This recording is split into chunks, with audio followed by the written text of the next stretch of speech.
नमस्कार। मौसम तक चैनल पर आपका बहुत बहुत अभिनंदन। मैं हूं देवेंद्र त्रिपाठी। 6 नवंबर को संपूर्ण भारत में कैसा रहेगा मौसम, इस नेशनल वेदर बुलेटिन में हम जानेंगे। मौसमी सिस्टम अरब सागर और बंगाल की खाड़ी पर लगातार इंटेंसिफाई हो रहे हैं और बादलों की इस समय जो स्थिति है उसको देखकर आप अंदाजा लगा सकते हैं। साउथ पेनिनसुलर रीजन के साथ साथ सेंट्रल इंडिया और यहाँ तक कि गुजरात और उत्तर प्रदेश तक बादल नजर आ रहे हैं।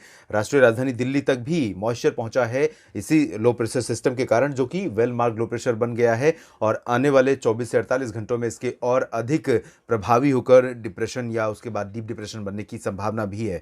आशंका साइक्लोन बनने की भी है, लेकिन अभी इसके बारे में कुछ कंफर्म कहना बहुत मुश्किल है, क्योंकि सिचुएशंस जो हिंद महासागर रीजन है और उसके ऊपर का जो एटमॉस्फेरिक कंडीशन है, दोनों में थोड़ा थोड़ा परिवर्तन होता हुआ नजर आ रहा है। और ये सिस्टम जब आगे बढ़ेगा, अभी उम्मीद यह है कि भारत के तटों से दूर जा रहा है, लेकिन इसका इम्पैक्ट निश्चित रूप से भारत के तटवर्ती रीजन्स के साथ साथ सेंट्रल इंडिया तक आने वाले दिनों में देखने को मिलेगा। साउथ पेनिनसुलर रीजन पर ऑलरेडी इसका इम्पैक्ट लगातार जारी है। उत्तर भारत में बना WD कमजोर होकर आगे बढ़ा है, लेकिन अरब सागर से आने वाले मॉइस्चर के साथ मिलकर इस WD का जो मॉइस्चर है अभी भी गिलगित बाल्टिस्तान, मुजफ्फराबाद और जम्मू कश्मीर से लेकर उत्तराखंड, हिमाचल और लद्दाख तक बना हुआ है। और अब ये सिस्टम आगे निकल जाएगा, जिसकी वजह से आपको अगले 24 घंटों के दौरान मौसम मुख्यतः साफ और शुष्क नजर आएगा उत्तर भारत के पहाड़ों और मैदानी इलाकों पर। बात कर लेते हैं शुरुआत में उत्तर भारत के पर्वतीय और मैदानी इलाकों से ही। तो यहाँ आप देख सकते हैं गिलगित बाल्टिस्तान, मुजफ्फराबाद, लद्दाख और जम्मू कश्मीर, हिमाचल प्रदेश, उत्तराखंड,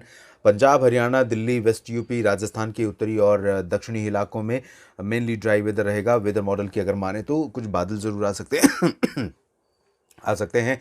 थोड़ा बहुत धुंध और प्रदूषण का असर भी रहेगा, जिसकी वजह से बहुत ब्राइटनेस नहीं रहेगी धूप में, लेकिन वेस्टर्ली विंड चलेगी, पश्चिमी दिशा से शुष्क हवाएं चलेंगी, जिसकी वजह से थोड़ा सा आसमान भी साफ हो जाएगा और प्रदूषण भी कम हो जाएगा। तो वायु गुणवत्ता सूचकांक में सुधार होने की संभावना रहेगी और धूप का प्रभाव यहाँ पर बढ़ने की संभावना रहेगी उत्तर भारत के समूचे क्षेत्रों में, मैदानी इलाकों से लेकर पर्वतीय क्षेत्रों तक।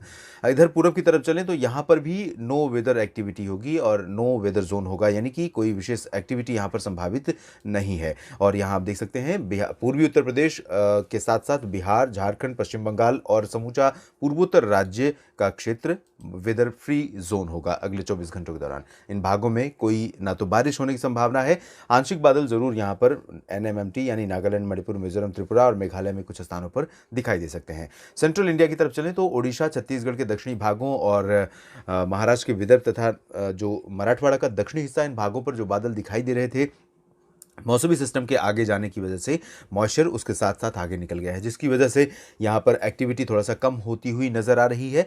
लेकिन अनुमान यह है कि दक्षिणी ओडिशा, दक्षिणी छत्तीसगढ़ पर कुछ इलाकों में बादल भी छाए रहेंगे और आइसोलेटेड प्लेसेस पर बूंदाबांदी भी हो सकती है। इन दोनों राज्यों के बाकी हिस्सों में मेनली ड्राई वेदर रहेगा।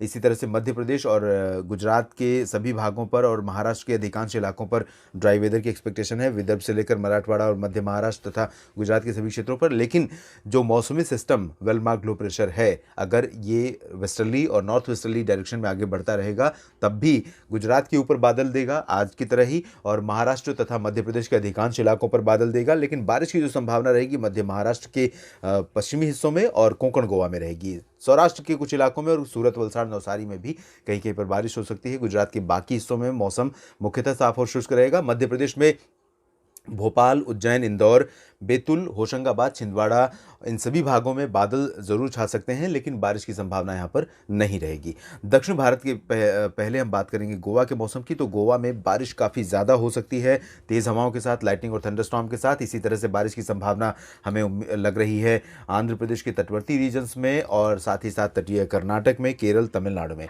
रायलसीमा और तेलंगाना में मेनली ड्राई वेदर एक्सपेक्टेड है, लेकिन इसी तरह की कंडीशन यहाँ पर नहीं रहेगी। बादल यहाँ पर आएंगे और इन बादलों के प्रभाव से रायलसीमा और तेलंगाना के कुछ इलाकों में, खासतौर पर खम्मम और हैदराबाद के नीचे वाले जो रीजन है, इन भागों में कहीं कहीं पर लाइट रेन जरूर हो सकती है। भारी वर्षा की संभावना यहाँ पर नहीं है। और दक्षिण भारत के बाकी जो ये रीजन है कोस्टल इन भागों में कई स्थानों पर मध्यम से भारी वर्षा होने के संकेत यहाँ पर नजर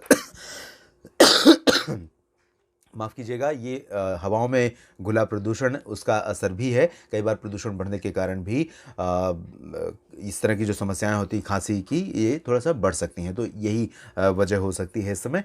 और अंडमान व निकोबार द्वीप समूह तथा लक्षद्वीप में लाइट टू मॉडरेट रेन होने की संभावना लगातार बनी हुई है। देश भर के मौसम पूर्वानुमान के इस बुलेटिन में अभी इतना ही। आप लगातार बने रहिएगा मौसम तक चैनल के साथ और अपनी प्रतिक्रियाएं ज़रूर दीजिएगा कमेंट बॉक्स में जाकर, यानी अपने फीडबैक के बॉक्स में, और ताकि मुझे पता चल सके किस तरह के वेदर की कंडीशंस देश के अलग अलग भागों में रियल टाइम में इस समय देखने को मिल रही हैं। धन्यवाद।